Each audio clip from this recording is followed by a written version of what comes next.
മുതിർന്ന ആൾക്കാരൊക്കെ ഞങ്ങളായിട്ട് സംസാരിക്കട്ടെ, എവിടെയാണ് നീതി കിട്ടുന്നതെന്ന് നോക്കട്ടെ, എന്നിട്ട് അത് അനുസരിച്ച് തീരുമാനിക്കാം. മുതിർന്ന ആളുകൾക്ക് നമ്മുടെ മുതിർന്ന ആളെന്ന് പറയുമ്പോൾ ലാലേട്ടൻ മതിയോ അതോ മമ്മൂട്ടിയാണോ? അതോ ഇവര് ചെയ്തിട്ടില്ല.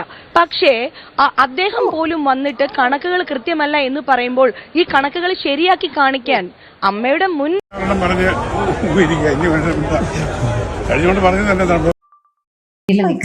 ജെമ്മാണ് കുട്ടി. ഞാൻ പറഞ്ഞ എന്റെ കൂട്ടുകാരിയോ സുഹൃത്തോ ഒന്നല്ലേ, ഒരു കൊച്ചു പോളല്ലേ. പക്ഷെ നമുക്കതിന്റെ ഒരു വെളിച്ചം കണ്ടിട്ടാണ് നമ്മൾ ഫാൻ ആവുന്നത്. ജനങ്ങൾ കൈയടിക്കുന്ന ആൾക്കാർ താരസംഘടനയുടെ താരങ്ങളായി ഉണ്ടാവണം, അല്ലാതെ ആരെങ്കിലും കയറി ഇരിക്കരുത്. അതാരെ ഉദ്ദേശിച്ചത്? നമസ്കാരം. അങ്ങനെ നമ്മുടെ മഹാനടി ലക്ഷ്മിപ്രിയ വീണ്ടും ചിരിച്ചു വന്നിട്ടുണ്ട്.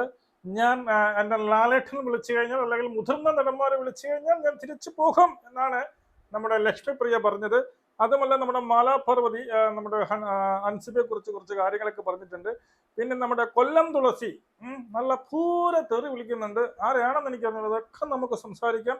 ഓക്കെ, ഇപ്പൊ എന്തായാലും കുരുപൊട്ടി നടക്കുകയാണ്. കാരണം ഒന്നുമില്ല, ഒരു അംഗത്വം പോലും ഇല്ല, ഒരു വോട്ട്. ഒന്നാമത് MLA നിന്നിട്ട് വോട്ടിടാൻ വോട്ടില്ലാത്ത MLA ആയിരുന്നു. ഇപ്പൊ അമ്മയിൽ നിന്നും കൂടി പുറത്താക്കിയതിനു ശേഷം അവിടെ പോലും ഒരു വോട്ടിടാൻ പറ്റാത്ത രീതിയിൽ ഗതികെട്ട് നിൽക്കുകയാണ് നമ്മുടെ ലക്ഷ്മിപ്രിയയുടെ ഭർത്താവ് ജയേഷ.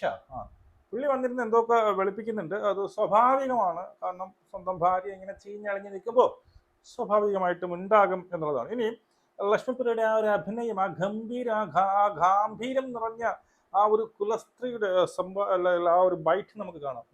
തിരിച്ചു പോകണ്ട എന്ന് തന്നെയാണ് തീരുമാനം. പക്ഷെ വളരെ ഉപകാരം. തിരിച്ചു പോകരുത്, ദയവേത്.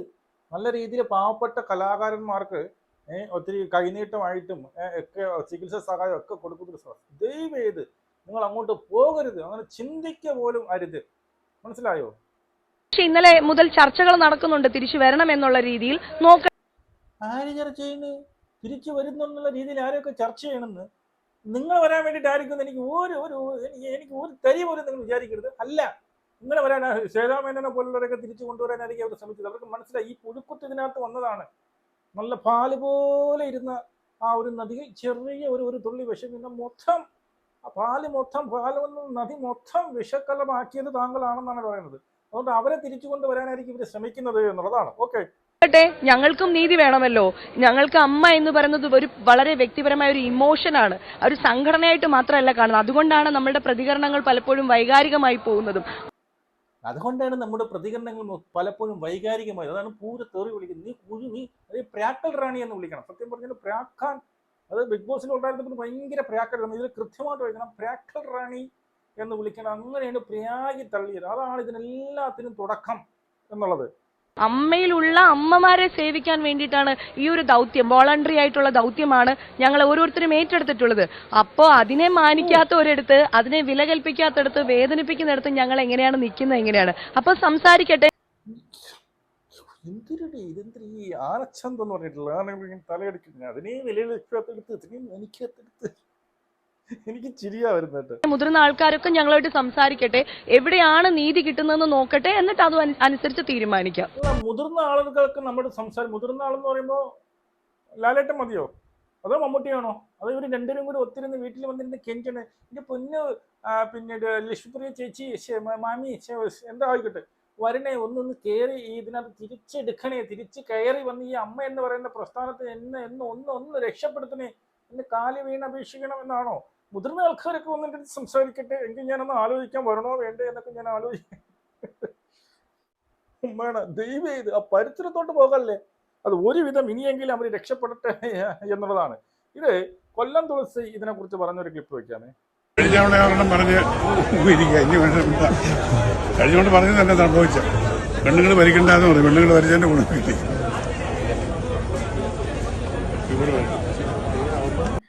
കഴിഞ്ഞ തവണ പറഞ്ഞതുപോലെ തന്നെ ഇരിക്കുകയാണെന്നാണ് പറയുന്നത്. പെണ്ണുങ്ങൾ ഭരിക്കണ്ടെന്ന് പറഞ്ഞു. അതുകൊണ്ടാണ് ഇത് പറ്റുന്നത്. പെണ്ണുങ്ങളുടെ പ്രശ്നമില്ലടേ. പെണ്ണുങ്ങളിലൊക്കെ നല്ല നല്ല പെണ്ണുങ്ങളൊക്കെ ഉണ്ട്. കൊല്ലം തുളസി അണ്ണ നല്ല പെണ്ണുങ്ങളുണ്ട്. ഇത് വന്ന പെണ്ണുങ്ങൾ, അത് ആണായാലും പെണ്ണുങ്ങളും ചില അഹങ്കാരം തലയ്ക്ക് പറയുന്ന നഖത്തിന്റെ ഇടയിൽ വരെ അഹങ്കാരമുള്ളവരൊക്കെ ഇതിനകത്ത് കയറ്റി. അത് പെണ്ണായിക്കോട്ടെ ആണായിക്കോട്ടെ അവിടെ സംഭവിക്കും. അത് പെണ്ണ് ഭരിച്ചത് കൊണ്ടാണ് എന്ന് പറയുന്നത് തെറ്റാണ് എന്നുള്ളതാണ്. അടുത്ത് ലക്ഷ്മിപ്രിയയുടെ തന്നെ മറ്റൊരു സാധനം കേൾക്കാണ്. ഞങ്ങളുടെ ഭരണസമിതിയിൽ ഞങ്ങൾക്ക് ഞങ്ങളുടേതായ വീഴ്ചകൾ ഉണ്ടായിട്ടുണ്ട്. ഐക്യമില്ല ആണോ? വീഴ്ചകൾ ഉണ്ടായിട്ടുണ്ടല്ലേ? Very good. ഉണ്ടായിട്ടുണ്ട്, പ്രശ്നങ്ങൾ ഉണ്ടായിട്ടുണ്ട്, ഈഗോ ഉണ്ടായിട്ടുണ്ട്, ശരിയാണ്. പക്ഷേ ഒരു ഭരണസമിതിയുടെ അണ്ടറിൽ വരുമ്പോൾ ഞങ്ങൾ ഈ 17 പേരും ഒന്നായിരുന്നു. അവിടുന്ന് അൻസിബ ഹസൻ എന്ന് പറയുന്ന വ്യക്തി മാത്രമേ രാജിവെച്ച് പുറത്തേക്ക് പോയിട്ടുള്ളൂ. അൻസിബ എന്ന് പറയുന്ന വ്യക്തി ഞാൻ ആരെ അണ്ടറിലായിരുന്നു എന്നായിരുന്നു പറയുന്നത്. ഇവരെല്ലാവരും ഈ 17 പേരുടെ അണ്ടറിലായിരുന്നു. അൻസിബ എന്ന് പറയുന്ന ഒരു വ്യക്തി മാത്രമേ രാജിവെച്ച് പോയിട്ടുള്ളൂ. നിങ്ങൾക്ക് മനസ്സിലാക്കണം. ബാക്കിയുള്ളവരെല്ലാം അവിടെ ഉണ്ട്. അപ്പോൾ പിന്നീട് ഈ ഉണ്ണി ശിവപാലിനെ 1 മാസത്തേക്ക് അദ്ദേഹത്തിനെ മാറ്റി നിർത്തിയിരിക്കുകയാണ്. അത് അദ്ദേഹത്തിന്റെ കയ്യിൽ നിന്ന് വന്ന വീഴ്ചകൾ കൊണ്ട് ഞങ്ങൾക്ക് മാറ്റി നിർത്തേണ്ടി വന്നതാണ്. അല്ലാണ്ട് അദ്ദേഹത്തിന്റെ കയ്യിൽ നിന്നുണ്ടായ വീഴ്ചകൾ കൊണ്ട് നമ്മൾക്ക് അദ്ദേഹത്തെ മാറ്റി നിർത്തേണ്ടി വന്നതാണ്. താങ്കളുടെ കയ്യിൽ നിന്നുണ്ടായ വലിയ വീഴ്ചയ്ക്ക് എന്ത് സംഭവിച്ചു? അതാണ് അവിടെ വന്ന 90% ആൾക്കാരും ചോദിച്ച ഒരേ ഒരു ക്വസ്റ്റ്യൻ ഇതാണ്: ലക്ഷ്മിപ്രിയയ്ക്ക് എന്തുകൊണ്ട് പണിഷ്മെന്റ് കൊടുത്തില്ല? ഇത്രയും വലിയൊരു അപരാധം സ്വന്തം അവിടെയുള്ള സെക്രട്ടറിയെ തന്നെ ഇതുപോലെ ഇത്രയും വലിയൊരു അപരാധം വിളിച്ചു പറഞ്ഞ പ്രാഗി തള്ളിയ സത്യം എത്ര വെള്ളത്തിൽ കുളിച്ചാലും തീരാൻ പറ്റും അത്രയ്ക്കുള്ള പ്രാക്കലാണ് പ്രാവിയത്. ആ രീതി പ്രാഗി തള്ളിയ ലക്ഷ്മിപ്രിയയെ എന്തുകൊണ്ട് പണിഷ്മെന്റ് ചെയ്തില്ല എന്നുള്ളതാണ്. നിങ്ങൾ ഉണ്ണി ശിവപാലിനെ മാറ്റി നിർത്തിയല്ലോ, താങ്കളെ എന്തുകൊണ്ട് മാറ്റി നിർത്തിയില്ല എന്നുള്ളതാണ് ക്വസ്റ്റ്യൻ ഇവിടെ. അദ്ദേഹത്തിനോട് പുറത്തു പോകാനോ അദ്ദേഹത്തിനെ പിരിച്ചുവിടുകയോ ചെയ്തിട്ടില്ല. പക്ഷേ അദ്ദേഹം പോലും വന്നിട്ട് കണക്കുകൾ കൃത്യമല്ല എന്ന് പറയുമ്പോൾ ഈ കണക്കുകൾ ശരിയാക്കി കാണിക്കാൻ അമ്മയുടെ മുൻ സമിതി തന്ന കണക്കിൽ നിന്നും ചെറിയ എമൗണ്ട് മാത്രമേ ഞങ്ങൾ ചെലവാക്കിയിട്ടുള്ളൂ. ബാക്കി ചെലവാക്കിയിട്ടുള്ള പൈസ മുഴുവനും ഈ 10 മാസം ഞങ്ങൾ പെൻഷൻ കൊടുത്തതാണെങ്കിലും മെഡിസിൻസ് കൊടുത്തതാണെങ്കിലും മറ്റ് ചിലവുകൾ നടത്തിയിട്ടുള്ളതൊക്കെ ഞങ്ങൾ കണ്ടെത്തിയ സ്പോൺസേഴ്സിൽ നിന്നാണ്. അല്ലാണ്ട് ഞങ്ങളൊന്നും ചെയ്തിട്ടില്ല. ഞങ്ങൾ കണ്ടെത്തിയ സ്പോൺസറിൽ നിന്നാണ്. 10 ലക്ഷം വാങ്ങും, 5 ലക്ഷം വരെ വരിക, 5 ലക്ഷം രണ്ടുപേരെ പോക്കറ്റ് ചെയ്ത്. അതാണ് ഇവിടുത്തെ പ്രശ്നം. സ്വജനപക്ഷപാതം. സ്വന്തം ആൾക്കാർക്ക് മാത്രം അവരുടെ കടയിൽ നിന്ന് സാധനം വാങ്ങിക്കുക, 10 രൂപയ്ക്കുള്ള സാധനത്തിന് 50 രൂപയ്ക്ക് വാങ്ങുക, എന്നിട്ട് ബില്ല് ചെയ്ത് വയ്ക്കുക. ഇത് തന്നെയാണ് പ്രശ്നം. അപ്പോ ആ കണക്ക് അവതരിപ്പിക്കാൻ ഒരു 45 ദിവസത്തെ സമയം അത് ബൈലോ പോലും അനുശാസിക്കുന്നുണ്ട്. അത് മാത്രമേ ഞങ്ങൾ ആവശ്യപ്പെട്ടിട്ടുള്ളൂ. അത് തരാൻ അവര് സമ്മതിച്ചില്ല. അവരുടെ ഗുണ്ടായുസവും മാടമ്പിത്തരവും തന്നെയാണ് അവർ നടപ്പിലാക്കി. അവരുടെ ഗുണ്ടായുസവും മാടമ്പിത്തരം തന്നെയാണ് അവർ നടപ്പിലാക്കിയത് എന്നുള്ളതാണ്. ആ ഒരു എടുപ്പ് കണ്ടത് എന്ത് പറയാം. ഈ അടുത്ത മാലാപർവതി ഒരു ഇന്റർവ്യൂ എടുത്തിട്ടുണ്ട്. ആ ഇന്റർവ്യൂവിലെ ചില ഭാഗങ്ങൾ അൻസിബയെ കുറിച്ച് പറയുന്നത് കാണാം, കേൾക്കാം. സത്യം പ്രവേൽ ചെയ്യും. അതിങ്ങനെ സൂര്യനെ പോലെയാണ്, അതിങ്ങനെ തെളിഞ്ഞു നിൽക്കുകയാണ്. അൻസിബയാണ് ഇപ്പോ അമ്മയുടെ ഒരു സത്യമായിട്ട് നമുക്ക് മുന്നിൽ നിൽക്കുന്നത്. ഈ ജെമ്മാണ് ആ കുട്ടി. ഞാൻ പറഞ്ഞ എന്റെ കൂട്ടുകാരിയോ സുഹൃത്തോ ഒന്നല്ലേ, ഒരു കൊച്ചു പോളല്ലേ. പക്ഷെ നമുക്കതിന്റെ ഒരു വെളിച്ചം കണ്ടിട്ടാണ് നമ്മൾ ഫാൻ ആവുന്നത്. പക്ഷെ അതിൽ ഈ അൻസിബ ശരിക്കും ഒരു അമ്മയ്ക്കൊരു പുതുജീവൻ കൊടുക്കാനായിട്ട് ഞാൻ അതിന്റെ ഫാനാണ്. അത് കേൾക്കുമ്പോൾ ചിലർക്ക് ഇഷ്ടപ്പെടില്ല. എന്തിനാണ് അൻസിബയെ കുറിച്ച് അൻസിബ അങ്ങനെ പറഞ്ഞു ഇങ്ങനെ പറഞ്ഞു, മാലാപാർവതിക്ക് എന്തോന്നിനാ ഇങ്ങനെ മാലാപാർവതിക്ക് എന്തോന്നിനാ ഇങ്ങനെ ആ സ്പൂണേട്ടാ മാലാപാർവതിക്ക് എന്തോന്നിനാ ഇങ്ങനെ. അത് ആരാ പറഞ്ഞറിയില്ല. മല്ലിക സുകുമാരൻ ജി ആണത് പറഞ്ഞത്. ഞാൻ പറഞ്ഞില്ല, മല്ലിക സുകുമാരന്റെ കഥ പറഞ്ഞല്ലോ. മറ്റെല്ലാവരും കൂടി ചാക്കിലിട്ട് പിടിച്ചു അമ്മയാണ് വലുത്, അമ്മയില്ലാതെ ഇവിടെ അമ്മയുടെ വാക്ക് പറഞ്ഞു കഴിഞ്ഞാൽ നമുക്ക് ഒറ്റൊന്നുമില്ല, ഇവരൊക്കെ ഇതൊക്കെ ചെയ്തു എന്ന് പറഞ്ഞുകൊണ്ട് മാലാപാർവതിയെ ഈ പറയുന്ന മല്ലിക സുകുമാരനെ ഇവരെല്ലാവരും കൂടി ചാക്കിൽ മല്ലിക സുകുമാരൻ അവരുടെ കെണിയിൽ വീണു എന്നുള്ളതാണ്. അപ്പോൾ സ്വാഭാവികമായിട്ട് ഇവിടെ ആരെ വിമർശിക്കേണ്ടതായിട്ട് ഇവിടെ മാലാപാർവതി വിമർശിക്കേണ്ടതാണ്. അതാണ് പറഞ്ഞത്, എന്തിനാ ഈ അൻസിബ ഇങ്ങനെ പൊക്കി പറയുന്നത് എന്ന് മല്ലിക സുകുമാരൻ പറയുന്നത്. ഇവിടെ മാലാപാർവതി പറയുന്നത് ഒരു ജമ്മാണ്. ഈ പറയുന്ന ഹൻസിബ ഇത്രയും പ്രായക്കുറവാണ്, പക്ഷെ അവൾ പറയുന്ന വാക്കുകൾ എനിക്ക് എൻ്റെ കൂട്ടുകാരിയോ എൻ്റെ സുഹൃത്തോ അങ്ങനെ ഒന്നുമല്ല. പക്ഷേ എനിക്ക് അവളോട് സ്നേഹമല്ല, ബഹുമാനമാണ് തോന്നുന്നത്. പക്ഷെ അത്രയ്ക്ക് ഞെട്ടിപ്പോയി. ആ രീതിയിലാണ് കാര്യങ്ങൾ വളരെ ക്ലിയർ ആയിട്ട് ഇത്രയും മനോഹരമായിട്ട് ആ കുട്ടി കാര്യം അവതരിപ്പിച്ചു. കാരണം മാലാപാർവതി എവിടെ പോകുമ്പോഴും അൻസിബയുടെ യഥാർത്ഥത്തിൽ ഫാനായി എന്ന് നമുക്ക് തന്നെ തോന്നും. അത്രയ്ക്ക് പിന്നെ അൻസിബ എന്ന് പറയുന്ന അവളുടെ ആ ഒരു വ്യക്തിത്വം ഇവരെ സ്വാധീനിച്ചിട്ടുണ്ട് എന്നുള്ളതാണ്. മാലാപാർവതിക്ക് ശരി തോന്നുന്ന ആളെ ഏത് ചെറിയ കുട്ടിയാണെങ്കിലും അത് കൊള്ളാം എന്ന് പറയാൻ അത് എൻ്റെ രക്തത്തിലുള്ള അത് വലിയൊരു ക്വാളിറ്റി തന്നെയാണ് കേട്ടോ. എന്ന് വെച്ചാൽ സ്ത്രീകൾ തമ്മിൽ ചേരില്ല എന്ന് പറയുന്നിടത്ത് എത്ര പ്രായം പോലും നോക്കാതെ ആ കുട്ടിയുടെ ഫാനാണ് എന്ന് പറയുന്ന രീതിയിലേക്ക് ഇപ്പോൾ ഇത്രയും എക്സ്പീരിയൻസ്ഡ് ആയിട്ടുള്ള മാം അത് പറയുമ്പോൾ ഇല്ല കുഞ്ഞെ, അത് നമ്മൾ അങ്ങനെ അല്ല. ആ കുട്ടിയെ നമ്മൾ ഫാനായി പോവും. അതിന് അങ്ങനെയാണ് എൻ്റെ തോട്ട്സിന്റെ ക്ലാരിറ്റി.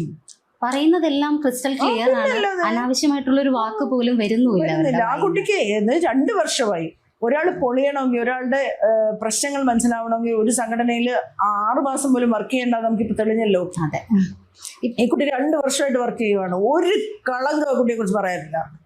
അതെ, കൃത്യമായിട്ടും. അപ്പോ കൃത്യമായിട്ടല്ലേ, എന്തൊരു ഹാർഡ് വർക്കിംഗ് പെൺകുട്ടിയാണ് ഉറപ്പായിട്ടും അൻസിബ. ഞാൻ വിചാരിക്കുന്നത് അമ്മയിൽ വലിയ മാറ്റം വരും എന്നാണ്. അടുത്ത പ്രാവശ്യത്തെ ഇലക്ഷൻ അൻസിബ നിൽക്കുമെങ്കിൽ അൻസിബയെ പ്രൊട്ടക്ട് ചെയ്യാൻ ചെറുപ്പക്കാരായിട്ടുള്ള ഒരു വലിയ സമൂഹം വരും. ജനങ്ങൾ കൈയടിക്കുന്ന ആൾക്കാർ താരസംഘടനയുടെ താരങ്ങളായി ഉണ്ടാവണം, അല്ലാതെ ആരെങ്കിലും കയറി ഇരിക്കരുത്. അത് ആരെ ഉദ്ദേശിച്ചു? അത് ലക്ഷ്മിപ്രിയയെ മാത്രം ഉദ്ദേശിച്ചാണെന്ന് എനിക്ക് മനസ്സിലായി. അതായത് ജനങ്ങൾ പിന്നീട് എന്താണ് ആദരിക്കുന്ന, ജനങ്ങൾ അംഗീകരിക്കുന്നവരെ വേണം തലപ്പുറത്ത് കൊണ്ട് ഇരുത്താം. അല്ല ആരെങ്കിലും പോയി വഴി പോണവരെ പിടിച്ചിരുത്തി കഴിഞ്ഞാൽ ഇതാണ് സംഭവിച്ചത്. ലക്ഷ്മിപ്രിയ എന്നോ അതിനകത്ത് വന്നവരാരും സത്യം പറഞ്ഞാൽ ഒരു പടമൊക്കെ ചെയ്തിട്ട് വർഷങ്ങളായി.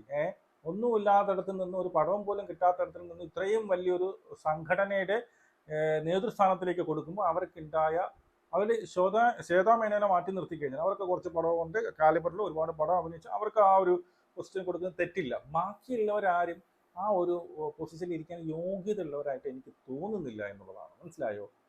അവർക്ക് ആർക്കും തോന്നുന്നു, അത് ഒരു പടമേ ഇല്ല, ആർക്കും വേണ്ട, പ്രൊഡ്യൂസറിനും വേണ്ട, സംവിധായകനും വേണ്ട, പ്രേക്ഷകർക്ക് ഏറ്റവും പിന്നീട് മോർ ഇമ്പോർട്ടൻ്റ്ലി എന്താണ് പ്രേക്ഷകർക്ക് വേണ്ട.